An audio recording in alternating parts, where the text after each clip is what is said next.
Itoophiyaatti bara 2024 sarbiinsi mirga namoomaa hammaataan mudachuu Human Rights Watch gabaase. Itoophiyaatti taateewwan akka lolaa fi dhiibbaa dhaabbilee siivilii irratti raawwatamu eeruun sarbiinsi mirga namoomaa bara 2024 keessa raawwatame hammaataa turuu Human Rights Watch gabaaseera.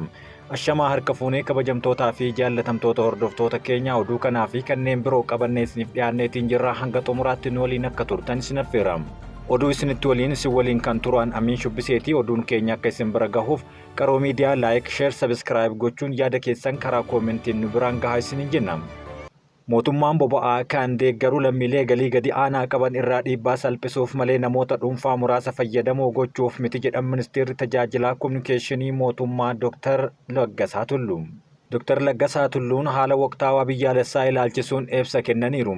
Ibsa isaaniitiin Itoophiyaan marsaa fooyya'insa diinagdee gooroo hunda galeessa ta'e keessaa akka galte eeranii kunis diinagdee tasgabbaa uumuu, haala daldalaa fi investimentii fooyyessuu, oomishtummaa seektarootaa fooyyessuu, dandeettii raawwachiistummaa mootummaa cimsuu kan kaayyeffate ta'uu ibsaniiru. Kunis hirmaannaa damee dhuunfaa tilmaama keessa galchee dameelee hedduu bu'uura kan godhate xiyyeeffannoo madaalawaa kan kennuudha jedhan. Fooyya'insa imaammata diinagdee gooroo taasifamee sharafni biyya alaa gabaan akka murtaa'uun oomishtoonni oomisha isaanii irraa bu'aa gahaa akka argatan kan gargaaru ta'uu, kontiroobaandii fi seeraan alaanis akka ittifamuu himaniiru. Kanaaf fooyya'insi taasifame kun sirna seeraan alaa gara seeraatti deebisuudhaaf addaan fagaatee kan ture akka walitti dhihaatu taasisaa jiran. Haalli sharafa alaa gabaan murtaa'uun isaa dhiyeessiin warqee baankii giddugaleessaaf dhihaatu haala akka dabalu taasisa jechuunis kaasaniiru. Akkasumas hangi sharafa alaa buna, zayita, midhaan, oomishaalee industirii fi tajaajila irraa argamus kan dabalu ta'uu kaasaniiru. Daballiin gatii mudachuu malu hawaasa irratti dhiibbaa akka hin uumneef mootummaan tarkaanfiiwwan garaagaraa fudhachaa jiraachuus yaada kana keessatti ibsaniiru.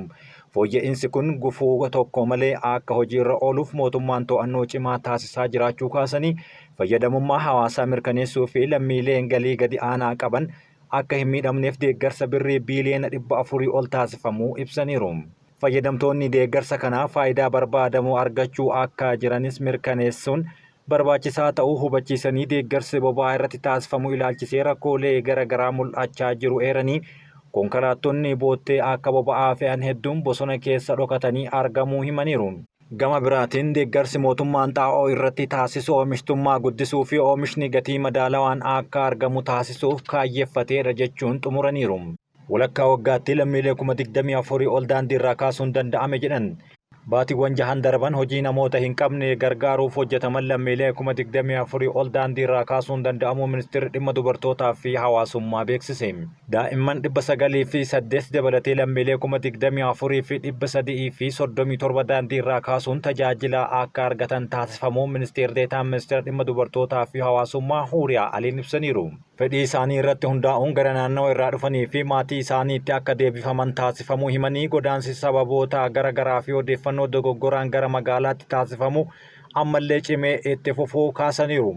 Lammiileen sababa kanaan daandii irratti kufan hojii kaasuu akkuma itti jirutti ta'ee sosochiin hubannoo uumuu daran barbaachisaa ta'uu agarsiisaniiru. Itoophiyaatti bara 2024 sarbiinsi mirga namoomaa hammaataan mudachuu Human Rights Watch gabaaseera. Biyya keenya Itoophiyaatti taateewwan akka lolaa fi dhiibbaa dhaabbilee siivilii irratti raawwatamu eeruun sarbiinsi mirga namoomaa bara 2024 keessa raawwatame hammaataa turuu Human Rights Watch gabaaseera.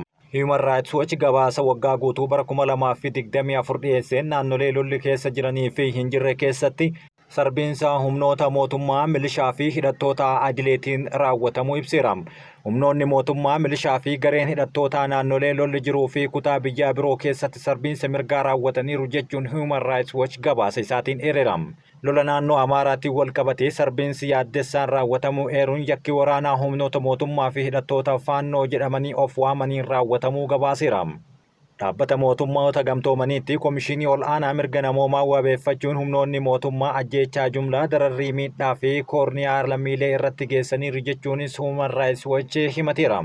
Qabiinsa mirga namoomaa naannoo Amaaraa ulfaataadha jechuun sarbiinsa biyyattii itti mudate keessaa kan naannoo Amaaraa baay'ee ulfaataa ta'uu himanii hojjettoonni dhaabbata mootummoota gamtoomanii 8 ajjeefamuu eeruun tajaajila gargaarsa namoomaa addaan kutuus ibsaniiru. Naannoo Tigraayitti loltoonni Eertiriyaa yakkoota akka gudeeddii haadholii fi dubartootaa miidhaa geessisuun qabeenya saamuunis jechuun ragaa arganneerra jechuun Human Rights Watch barreeffama isaa keessatti katabeera. Biyyattiitti buttaan baay'achuun namoonni 100 ol keessumaa dubartootaa fi barattoonni Yuunivarsiitii Oromiyaa keessa jiran adoolessa keessa butamuu himeera. Labsiin yeroo muddamaa kan gurraandhala hanga waxabajjii dheereffame namoonni keessumaa gaazexeessitoonni, miseensonni paartii mormitootaa fi rogeeyyiin hawaasaa jumlaan akka hidhamaniif sochii akka ugguramu taasiseera jechuunis kaasaniiru. Amnesty International gama isaatiin naannoo Amaaraatti aanga'oonnii fi barsiisota dabalatee namoonni 100 lakkaa'aman lubbuu isaanii dhabaniiru, kuun ammoo hidhamaniiru jechuun dubbateera. Mootummaan dhaabbata giddugala dagaagina dimokiraasii fi mirgaa kaardi jedhamu dabalatee dhaabbilee siivilii hedduu ji'a sadaasaa keessa ugguruun waan yaadatamudha. Adeemsi hojii irra oolmaa haga ce'umsaa eblaatti kan ture sababa iftoomina hin qabneetiin gahaa miti jechuun qaamolee yakka raawwatan seeratti dhiheessuu wal qabate hojiin hojjetame quubsaa miti jechuun aanga'oonni mootummaa yakkoota raawwataman haalaa jiru jechuunis dubbarreessaniiru. Mootummaan nageenyaa fi waliigaltee waaraa uumuuf hojiiwwan garaagaraa hojjechaa tureera jedhame. Mootummaan nageenyaa fi waliigaltee waaraa uumuuf hojiiwwan garaagaraa hojjechaa turuu Ministeerri Tajaajila Kominikeeshinii Mootummaa Dr. Laggasaa Tulluu beeksisan. Tajaajilli Kominikeeshinii Mootummaa dhimmoota garaagaraa ilaalchisuudhaan ibsa kenneen ibsicha kanaanis Dr. Laggasaa Tulluu mootummaan nageenyaa fi waliigaltee waaraa uumuuf hojiiwwan garaagaraa hojjechaa turuu ibsaniiru. Mootummaan hojiiwwan fayyadamummaa waloo mirkaneessan hedduus hojjechuu ibsa isaaniitiin eeraniiru. Humnoonni garaagaraa qawwee kaasuudhaan bosona galan karaa daandii nagahaatiin akka deebi'an mootummaan yeroo garaagaraatti waamicha walirraa hin cinne taasisaa akka ture ragaa bahaniiru. Kanuma hordofuun naannoo Gambeellaa fi Beenshaangul Gumuuzitti humnoonni hidhatan kunneen waliigaltee nageenyaa raawwachuun gara jireenya idilee isaaniitti deebi'uu ibsaniiru. Naannolee kanatti yeroo ammaa nagahaa fi tasgabbiin fooyyee qabu uumamuu hordofee hojiin misoomaas ta'e haala biraa mijataa uumeera jechuun dubbataniiru. Waraana kaaba Itiyoophiyaa ture ilaalchisuun TPLF waliin waliigaltee Piriitooriyaatti mallatteeffame mootummaan karaa sirrii ta'een hojiirra oolchaa jiraachuu kaasaniiru. Mootummaan qaamolee fedhii garaagaraa qaban waliin mari'atee rakkoolee furuu fi hidhattoonni duraanii gara nagahaatti akka dhufan hojjechaa jiraachuus kaasan. Kanaanis naannoo Oromiyaatti hidhattoonni hedduu fi hooggantoonni isaanii waliigaltee nageenyaa mootummaan naannichaa waliin mallatteessan gara giddugalaawwan haaromsaa galaa jiraachuu ibsaniiru. Hojii kana keessattis gaheen abbootii gadaa fi haadholee siiqqee ol'aanaa ta'uun galatooffatanii naannoo Amaaraattis hidhattoonni hedduun gara daandii nagahaatti deebi'uu fi giddugala haaromsaa galuun leenjii fudhachaa jiraachuun gara hawaasaatti dabalamaa jiru jechuun dubbatan. Kana keessatti abbootii amantii fi jaarsoleen biyyaa gahee isaan bahatan ol'aanaa ta'uu Dr. Laggasaa Tulluu ibsaniiru. Naannoo Oromiyaa fi Amaaraa haalli nageenyaa amma jiru baay'ee fooyya'aa dhufeera jechuun haalli daldalaa fi hojii misoomaa irratti jijjiiramni ol'aanaan argamaa jira jedhan. Naannolee Sumaalee fi Affaar daangaa irratti walitti bu'iinsota muddachaa turan mariidhaan furuun nageenyi bu'eera. Humnoonni hidhatan misoomaa fi nageenya biyya keessatti gahee ol'aanaa waan qabaniif gara nagahaatti deebi'uun ijaarsa biyyaa keessatti gahee isaanii irraa eeggamu akka bahatan mootummaan ammas irra deddeebiin waamicha addaan hin cinne taasisa jechuun haasaa isaanii goolaban. Boordiin filannoo bakka bu'umsa madaalawaa fi iftoomina mirkaneessuuf fooyya'insa labsii filannoo irratti marii geggeesse. Boordiin filannoo biyyaalessaa Itiyoophiyaa fooyya'insa labsii lakkoofsa 1162/2019 kalgalmee paartilee siyaasaa fi naamusaa filannoo to'atu ilaalchisee hooggantoota paartilee siyaasaa waliin marii taasisuu beeksise. Walitti qabduun boordii filannoo biyyaalessaa aadde Meelaat Warq Haayiluun boordichi dambii filannoo hunda hammataa ta'ee fi sirna paartii madaalawaa deeggaru ijaaruuf hojjechaa akka jiru ibsaniiru. Aadde Meelaat Warq ibsaa kennaniin bu'uura sirna bakka bu'umsa madaalawaa fi mijataa ta'e qopheessuuf hojjetamaa jiraachuu himanii itti dabaluun fooyya'insa labsii kanaa boordichi caalmatti of danda'e loogii kan hin qabne haqa qabeessaa fi amanamaa akka ta'uu ni dandeessisa jennee yaadna jechuunis kaasaniiru. Kana malees boordiin filannoo biyyaalessaa hojimaata teeknooloojiin deeggarame sadarkaa idil addunyaatti waliin wal simsiisuun hojiirra oolchuuf hojiin garaagaraa hojjetamaa jiraachuu ibsaniiru. Tarkaanfiiwwan kunneen adeemsa hojii boordii filannoo keessatti iftoomina ni guddisa jedhaniiru. Bara 2019 kan ragga'e labsiin filannoo galmee paartilee siyaasaa fi naamusa filannoo jaarmiyaalee kanaan dura seeraan ala jedhamuun bara 2019 kan ragga'e labsiin filannoo galmee paartilee siyaasaa fi naamusa filannoo jaarmiyaaleen kanaan dura seeraan ala jedhamuun ittifaman akka adda bilisummaa uummata Tigraay irra deebi'anii galmaa'uu akka danda'an caamsaa bara 2024 irra deebiin fooyya'uu ni yaadataniiru.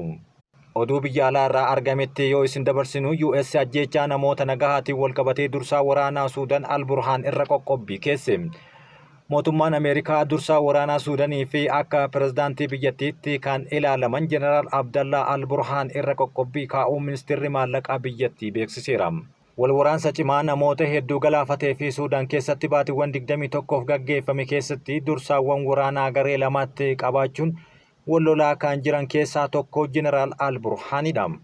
Waraanni kunis lubbuu namoota 10,000 lakkaa'amanii kan galaafate yommuu ta'u, dhaabbanni biyyoota gamtoomanii rakkoo buqqaatii addunyaa irratti suukanneessaa jedhaniin namoonni miiliyoona 12 ol qe'ee isaanii irraa buqqa'uun balaa beelaa hamaadhaaf saaxilamaniiru. Jeneraal Al-Burhaan Suudaan tasgabbii dhabiinsa keessa galchuuf ce'umsa dimookiraasii danqaniiru jechuun Ameerikaan ibsa gabaabaa kenniteen himatteerti. Qoqqobbiin Ameerikaa kun kan dhagahame dhiheenya ajjeechaa lammiilee nagahaa irratti Waad Maadaanitti mudate hordofee yommuu ta'u, ibsichi garuu ajjeechaa kana keessatti kan hin eerredha.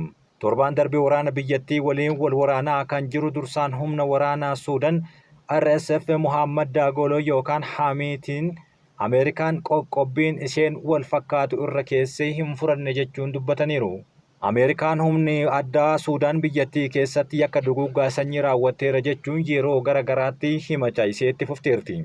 Qoqqobbiin kamisa kaleessaa Al-Burhaan irra kaa'ame kan ilaalchisee wayita ifa taasifametti waraanni jeneraalli kun ajajan manneen barnootaa, bakkeewwan gabaa fi hospitaalota irratti xiyyeeffateera akkasumas namoota nagahaa irratti ajjeechaa raawwateera kan jedhamudha. Waggaa jalqabaa waraanichaatti waraanichi yakka waraanaa raawwate ministeera dhimma alaa Ameerikaa Antooniyoo Bilinkan dubbataniiru. Isaan dura immoo Jeneraal Al-Burhaan loltoonni isaa magaalaa guddoo bulchiinsa Gaaziraa Waad Maadaanii erga deebisanii to'atanii booda sarbooma balaa raawwachaa jiraachuu himaniiru. Waraanichi erga Waad Maadaanii to'atee booda lammiilee biyya biraa dabalatee namoota nagahaa ajjeesuun bal'inaan gabaasa erga taasifamee booda Al-Burhaan qorannoo akka geggeeffamuuf ajaja kennaniiru.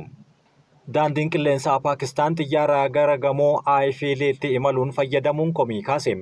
Dhaabbanni alaabaa Paakistaaniin socho'u erga beeksisa xiyyaara gara gamoo Ayfiil itti balali'uu agarsiisuu gadhiisuu isaa hordofee qeeqamsa bal'aa irra kaa'eera. Beeksisni silaa daandii xiyyaara idil-addunyaa Paakistaan balaliinsa isaa gara magaalaa guddoo Faransaayitti deebi'ee kan jalqabu beeksisuuf kan fayyadamuun mata duree Paaris har'a dhufaa jirra jedhuun kan turedha. Fayyadamtoonni miidiyaa hawaasaa tokko tokko beeksisni kun haleellaa shororkeessummaa US keessatti fulbaana 11 bara 2001 raawwatame sanaan kan wal fakkaatudha jechuunis dubbataniiru. Kanaafuu kun beeksisa moddorsa jechuun kan fayyadaman jechuun barreessaniiru. Beeksifni kun torbee darbee erga karaa toora X gubbatti maxxanfameen booda yeroo miiliyoona 21 ol kan ilaalame qeequmsa hamaas kaasaa jira. Ministeerri muummee biyyattii Shahbaaz Shariif dhimmicha irratti qorannoon akka eegalamuuf ajaja dabarsaniiru. Itti aanaan ministeera muummee Iraaq Daar beeksisicha qeequu isaanii sabaa himatan Paakistaan Joon Niwus jedhamee gabaaseetiin jira. Muummeen ministeeraa Israa'el namoota butaman gadhiisuuf waliigaltee irra gahamuu beeksisan. Daqiiqawwan dhumaa irratti harkifannaa taasifameen booda waajjirri ministeera muummee Beenjaamin Netanyaahuu garee mari'attoota Israa'el waliigalteen xumuruu isaa mirkaneesseera. Kaabineen nageenyaa biyyattii fi sana booda mootummaan amma waliigaltee kana raggaasisuuf walgahuu ni barbaadna jechuun dubbatan. Ministeeronni ilaalcha sirna ganamaatti cechaa lama Itamaar Ben Givirii fi Beezaaleel Stoomirich gama isaaniitiin waliigaltee kana mormuudhaan aangoo keenya gadhiifna jechuun akeekkachiisaniiru.